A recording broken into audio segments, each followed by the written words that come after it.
Hi students, we are going to learn about the relevance of photojournalism.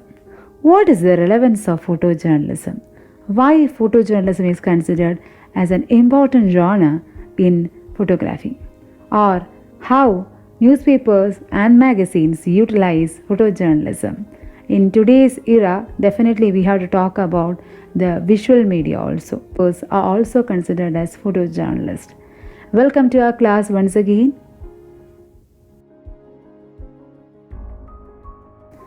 Photojournalism, which is one of the most important branch of journalism, is there to tell a story through the form of images. Pictures are informative and relevant to the society, as well as always available for informing us of what is happening around the world. Photojournalism, as a part of the news media, plays a major role as pictures give a visual representation to whatever is given in the newspaper as news. It tends to summarize the event and gives a better understanding to it. This makes the reader reading the newspaper more effective because it gives the reader an idea of what it must be like to witness these events as they are describing. This is especially true of those who seldom watch the news or read the newspaper. These images become their key to understanding the stories that are being reported in the news.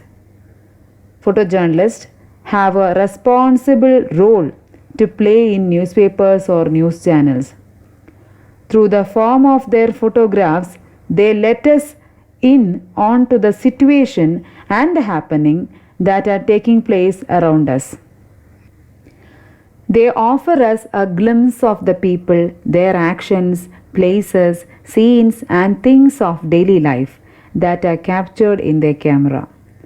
In this way, we are aware of the issues that our society is facing today. To know more about relevance of photojournalism, I think it is better to listen to a professional photojournalist who has many things to share to you about professional photojournalism. Let me introduce to you Mr. Ringuraj Mattanjeri, photojournalist, Malayalam Manorama, to speak about relevance of photojournalism. Hi Christ Nagar കോളേജിലെ മിടുക്കന്മാരായ മിടുക്കികളായ journalist വിദ്യാർത്ഥികളെ, ഞാൻ റിങ്കുരാജ് മട്ടാഞ്ചേരിയിൽ മനോരമയുടെ photo ജേർണലിസ്റ്റാണ്. ഈ Covid കാലത്ത് ഞാനും നിങ്ങളുമെല്ലാം ജീവിതത്തിൻ്റെ ഒരു പുതിയ രീതിയിലേക്കും ശൈലിയിലേക്കും എല്ലാം മാറിയിരിക്കുകയാണ്. നമ്മുടെ എല്ലാം ജോലിയുടെ രീതികൾ മാറുന്നു, സ്വഭാവം മാറുന്നു, നിങ്ങളുടെ പഠനത്തിൻ്റെ രീതികൾ മാറുന്നു. എല്ലാം പുതിയ, നമ്മൾ ഇതുവരെ അനുഭവിച്ചിട്ടില്ലാത്ത ഒരു പുതിയ രീതിയിലേക്ക് ലോകം മുഴുവനും മാറിക്കൊണ്ടിരിക്കുകയാണ്. ഇപ്പോൾ നിങ്ങളുടെ കോളേജിലെ ഓൺലൈൻ ക്ലാസ്സിന് വേണ്ടി നിങ്ങളുടെ പ്രിയപ്പെട്ട ടീച്ചർ താര രവിശങ്കർ എന്നോട് നിങ്ങളുടെ കുട്ടികളോട് 2 വാക്ക് പറയണമെന്ന് പറഞ്ഞപ്പോൾ ഒരുപാട് സന്തോഷമുണ്ടായി. ഇപ്പോൾ മൊത്തത്തിൽ നമ്മുടെ ഒരു ജോലിയുടെ സ്വഭാവം തന്നെ മാറി. ഞങ്ങളാരും ഓഫീസിൽ പോകുന്നില്ല. രാവിലെ ഓൺലൈൻ മീറ്റിംഗ് കഴിഞ്ഞ് അസൈൻമെൻറ്റുകൾ കിട്ടുന്നു, നമ്മൾ നേരെ സ്ഥലത്തേക്ക് പോകുന്നു, പടമെടുക്കുന്നു, തിരിച്ച് വീട്ടിൽ വന്ന് പടം വഹിക്കുന്നു. ഓഫീസുമായിട്ട് ബന്ധമില്ല, റിപ്പോർട്ടേഴ്സുമായിട്ടും ബന്ധമില്ല. അങ്ങനെ നമ്മുടെ ജോലിയുടെ മൊത്തത്തിലെ ഒരു സ്വഭാവം മാറിയിരിക്കുകയാണ്. ഞാനൊക്കെ ഈ പത്രപ്രവർത്തനം തുടങ്ങുന്ന കാലത്ത് നമ്മൾ എവിടെയും ഫോട്ടോഗ്രാഫർ റിപ്പോർട്ടർമാരും ഒരുമിച്ചാണ് യാത്ര ചെയ്തിരുന്നത്. അപ്പോൾ ഒരുപാട് നമുക്ക് അങ്ങോട്ടും ഇങ്ങോട്ടും ഷെയർ ചെയ്യാൻ പറ്റും. ഒരു പക്ഷേ ജേർണലിസ്റ്റ് നമ്മുടെ അടുത്ത് പറയും, ഈ ഒരു ആംഗിൾ കൊള്ളാൻ റിങ്കു, അതൊന്ന് ശ്രദ്ധിക്കണം, അല്ലെങ്കിൽ നമ്മൾ പോയി കാണുന്നൊരു പോയിന്റ്സ് അവരോട് ഷെയർ ചെയ്യും. അങ്ങനെ ഷെയറിങ് ഒക്കെ ഒരുപാട്. ഇപ്പം പക്ഷേ അങ്ങനെയൊന്നുമല്ല. ഇപ്പോൾ നമ്മൾ ഒറ്റയ്ക്ക് പോകുന്നു, ഒറ്റയ്ക്ക് പടമെടുക്കുന്നു, റിപ്പോർട്ടേഴ്സ് അവർ വേറെ രീതിയിലിടുന്നു. അങ്ങനെ ജോലിയുടെ മൊത്തത്തിലെ രീതികളെല്ലാം മാറിയിരിക്കുകയാണ്. പക്ഷേ ഈ കോവിഡ് കാലത്ത് ആരൊക്കെ പുറത്തിറങ്ങാതിരിക്കുന്ന കാലഘട്ടത്തിലും ഫോട്ടോ ജേർണലിസ്റ്റിന് പുറത്തു പോകാതിരിക്കാൻ പറ്റത്തില്ല. നമുക്ക് പുറത്തു പോയാലേ ചിത്രങ്ങൾ കിട്ടത്തുള്ളൂ. എൻ്റെ വീട്ടിൽ തന്നെ എൻ്റെ 2 കൊച്ചു കുട്ടികളുണ്ട്. ആദ്യം പേടിയാണ് പോയിട്ട് തിരിച്ചു വരുന്നതിനെക്കുറിച്ച് ഓർക്കുമ്പോൾ. പക്ഷേ നമുക്ക് പോയേ പറ്റത്തുള്ളൂ. നമ്മുടെ ജോലിയുടെ രീതികൾ അങ്ങനെയാണ്. നമുക്ക് ഫോട്ടോ എടുക്കണമെങ്കിൽ പോയേ പറ്റത്തുള്ളൂ. ഒരുപക്ഷെ റിപ്പോർട്ടേഴ്സിന് സംഭവങ്ങൾ കാര്യങ്ങൾ മനസ്സിലാക്കി ഫോണിലൂടെയൊക്കെ എടുക്കാൻ പറ്റുമായിരിക്കും. പക്ഷേ ഒരു ഫോട്ടോഗ്രാഫർക്ക് ആ സംഭവ സ്ഥലത്ത് ചെന്നാലേ പറ്റത്തുള്ളൂ. എൻ്റെ കൂട്ടത്തിൽ നമുക്ക് ഈ ജോലിയിൽ ഒരുപാട് സഹായങ്ങൾ, നമ്മൾ വഴി ഒരുപാട് പേർക്ക് സഹായങ്ങൾ കിട്ടുന്നു. നമ്മുടെ ചിത്രങ്ങളിലൂടെ നമുക്ക് ഒരുപാട് സഹായിക്കാൻ പറ്റുന്നു. അങ്ങനെ ഇതെല്ലാം ഈ ജോലിയുടെ ഭാഗമാണ്. Despite of the advent of new media, the value and role of photography and photojournalism continues to move forward. The visual element in the field of journalism has an extremely significant importance to news.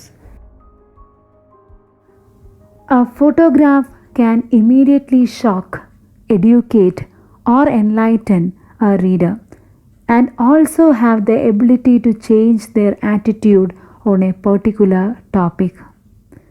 The photograph of a news story helps to communicate the essence of the story and make emotional attitude. The photographs helps in capturing human history. The incorrigible influence that a picture has on its viewer is not just about the photographer's point of view that he or she has tried to include in that picture taken, but it also tends to have various other unfolding meaning which can be concluded through a picture. വളരെ യാദൃശ്ചികമായിട്ടാണ് ഒരു ഫോട്ടോഗ്രാഫറായിട്ട് വരുന്നത്. ഞാൻ government Raja Ravi Varma college of fine ശില്പകല specialise ചെയ്യുന്ന വിദ്യാർത്ഥിയായിരുന്നു. കോളേജിൽ പഠിക്കുന്ന കാലത്ത് യാദൃശ്ചികമായി വളരെ മനോരമയുടെ വളരെ പ്രശസ്തമായ വിക്ടർ ജോർജ് ആ കാലഘട്ടത്തിലാണ്, ഞാൻ കോളേജ് പഠിക്കുന്ന സമയത്താണ് മരിക്കുന്നത്. ആ സമയത്ത് അദ്ദേഹത്തിൻ്റെ ഓർമ്മയ്ക്കായിട്ട് ഒരു സമ്മർ റെയിൻ അവാർഡ് മനോരമ പ്രഖ്യാപിച്ച് ഒരു കോളേജ് വിദ്യാർത്ഥികൾക്ക് ഒരു മത്സരം നടത്തി. ആ മത്സരത്തിലൂടെയാണ് യാദൃശ്ചികമായിട്ട് ഞാൻ ഈ പുതിയ തൊഴിൽ, ഈ ഫോട്ടോഗ്രാഫറായിട്ട്, ഞാൻ അതിനു മുമ്പ് ഒരു ചിത്രകാരനായിരുന്നു. അപ്പോൾ ഒരിക്കലും ഞാനൊരു ഫോട്ടോഗ്രാഫർ ആകണമെന്നോ ഒന്നും ഉദ്ദേശിച്ച് ഈ ഫീൽഡിലേക്ക് വന്നതല്ല. പക്ഷേ ആ കോളേജ് ക്യാമ്പസ് മത്സരത്തിൽ എനിക്ക് സമ്മാനം കിട്ടിയതോടുകൂടി എൻ്റെ ജീവിതത്തിൻ്റെ വേറൊരു ടേണിംഗ് പോയിൻ്റ് ആയിരുന്നു. അന്ന് തുടങ്ങിയ, കോളേജിൽ പഠിക്കുന്ന കാലത്ത് തുടങ്ങിയ അന്ന് മുതൽ ഫോട്ടോ ജേർണലിസം ഇത് തന്നെയാണ് ഞാൻ ചെയ്തുകൊണ്ടിരുന്നത്. പഠിക്കുന്ന കാലത്ത് പാർട്ട് ടൈമായിട്ടും പിന്നീട് ഒക്കെ വന്നത് ഈ യാദൃശ്ചികം. പക്ഷേ ഈ ജോലിക്ക് വളരെ ഒരു സന്തോഷം എനിക്ക് തരുന്നുണ്ട്. ഇപ്പം റിപ്പോർട്ടറാണെങ്കിലും നിങ്ങൾ ജേർണലിസ്റ്റ് ആണെങ്കിലും ആരാണെങ്കിലും ഈ ജോലിക്ക് യാതൊരു ബേസിക് സാധനവും, ഞാൻ ഇത് ത്രില്ലടിച്ച് വേണം ജോലി ചെയ്യാൻ. നമുക്ക് ഈ ജോലിക്ക് ഒരിക്കലും മടി പാടില്ല. നമുക്ക് കിട്ടുന്ന ഓരോ അസൈൻമെൻറ്റുകളും വളരെ ത്രില്ലടിച്ച് ആസ്വദിച്ച് ചെയ്തു കഴിഞ്ഞാൽ മാത്രമേ ഈ ജോലിയിൽ നമുക്ക് ശോഭിക്കാനൊക്കത്തുള്ളൂ. മറ്റുള്ള ജോലികൾ പോലെ 8 മണിക്കൂർ ജോലി ചെയ്യുന്നോ അല്ലെങ്കിൽ കുറച്ചു നേരം ജോലി നേരത്തെ വീട്ടിൽ പോകാൻ ഉദ്ദേശിക്കുന്ന ജോലിയല്ല. ഇതിനെ നമ്മൾ ഒരുപാട് അങ്ങ് സ്നേഹിക്കണം. സ്നേഹിച്ചു കഴിഞ്ഞാൽ നമുക്ക് ഭയങ്കര ഇത്രയും വ്യത്യസ്തമായ അനുഭവങ്ങൾ കിട്ടുന്ന വേറെ ഏത് ജോലിക്കാണുള്ളത്? ഒരു ജേർണലിസ്റ്റിന്, അത് റിപ്പോർട്ടിംഗ് ആയിക്കോട്ടെ, ഫോട്ടോഗ്രാഫർ ആയിക്കോട്ടെ, ആരുമായിക്കോട്ടെ, നമുക്ക് കിട്ടുന്ന, നമ്മൾ ഇന്ന് റിപ്പോർട്ട് ചെയ്യാൻ പോകുന്നത് ഒരു സ്പോർട്സ് ഇവൻ്റ് ആയിരിക്കും. നാളെ നമ്മൾ റിപ്പോർട്ട് ചെയ്യാൻ പോകുന്ന ഏറ്റവും വലിയ അപകടത്തിൻ്റെയോ അല്ലെങ്കിൽ ദുരന്തത്തിൻ്റെയോ ചിത്രങ്ങളായിരിക്കും. അതിൻ്റെ പിറ്റേ ദിവസം അല്ലെങ്കിൽ അന്ന് തന്നെ നമ്മൾ വൈകിട്ട് ഫാഷൻ ഷോ ആയിരിക്കും എടുക്കുന്നത്. അതിൻ്റെ പിറ്റേ ദിവസം നമ്മളൊരു നൃത്തത്തിൻ്റെ ചിത്രമായി. അപ്പം ജീവിതത്തിൻ്റെ വ്യത്യസ്ത തലങ്ങളിലേക്ക് നമ്മൾ എന്നും പുതുമകളാണ്. ഓരോ നിമിഷവും നമ്മുടെ മുൻപിൽ പുതുമകൾ മാത്രമാണ് ഈ ജോലിയിൽ നിന്ന് കിട്ടുന്നത്. അതുകൊണ്ട് തന്നെ എല്ലാ ദിവസവും പുതുമയോടുകൂടി വളരെ എനർജറ്റിക് ആയിട്ടാണ് ഞാൻ ഈ ജോലിയിലേക്ക്, അത്രയ്ക്കും ആസ്വദിച്ചാണ് ഞാൻ ചെയ്യുന്നത് ഈ ജോലി. By the end of 1980s, digital imaging has emerged as a transformative technology welcomed in the field of product advertising, cinema, and journalism. The ability to manipulate images through the use of computers enabled photographers to explore their creativity. It gives them more freedom to customize their photographs in order to look more visually appealing, thus more enticing to the prospective buyer. Digital imaging also assisted more techniques utilized in photojournalism, such as montage. The process works well with montage pieces of work because it allows for easier manipulation on behalf of the photographer. The emergence and development of photojournalism has proved to be extremely beneficial in a number of ways. Photojournalism was the first medium to depict social problems throughout the world to mass audience. This attitude about society changed through the widespread commercialization of journalism. Also, photojournalism provided advertising and promotion companies with new ways to attract buyers. Celebrities and industries such as fashion also thrived with the emergence of photojournalism because it gave individuals and industries a way to become highly visible. Photojournalism has utilized newer technologies such as color and digital imaging in order to display current technology and benefits associated with such technology. Photojournalism evidently shows how the camera is an important means of illustrating life. The revolutionary aspect of technology has further made the influence of photojournalism more pronounced. The speed in which the news travels globally these days, the usage of internet and the proved quality of printing expertise has made the role of photojournalism a more noticeable presence.